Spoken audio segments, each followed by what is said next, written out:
நாம இந்த செயலை செஞ்சா நம்மளை பார்த்து அல்லாஹ் சிரிக்கிறான் அப்படின்னு ஸல்லல்லாஹு அலைஹி வஸல்லம் அவர்கள் ஒரு நிகழ்வை சொல்லி காண்பிக்கிறார்கள்.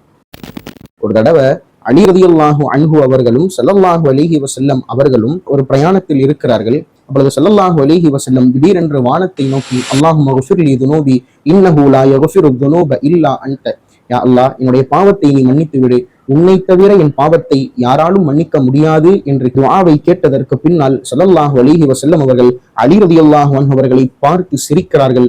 சிரித்த ஸல்லல்லாஹு அலைஹி வஸல்லம் அவர்களை பார்த்து அலி ரலியல்லாஹு அன்ஹு அவர்கள் கேட்கிறார்கள், நாயகமே, நீங்கள் அல்லாஹ்விடத்தில் பாவ மன்னிப்பு தேடினீர்கள், ஆனால் எதற்கு என்னை பார்த்து சிரிக்கிறீர்கள் என்று சொன்ன பொழுது ஸல்லல்லாஹு அலைஹி வஸல்லம் சொன்ன வார்த்தை, அலியே ரலியல்லாஹு அன்ஹு, அல்லாஹ்விடத்தில் ஒரு அடியான் அவனை தவிர யாராலும் தன்னுடைய பாவத்தை மன்னிக்க முடியாது என்று விளங்கி ஒருவன் பாவ மன்னிப்பு தேடும் பொழுது அல்லாஹ் அந்த மனிதனை பார்த்து சந்தோஷத்தில் சிரிக்கிறான் என்று ஸல்லல்லாஹு அலைஹி வஸல்லம் அவர்கள் சொல்லி தந்தார்கள். எனவே நாமும் பாவங்களுக்காக வேண்டி அல்லாஹும்ம குஃபிர்லி துனூபி ஃபஇன்னஹு லா யக்ஃபிரு துனூப இல்லா அன்த இந்த வார்த்தைகளை ஓதுவோம்.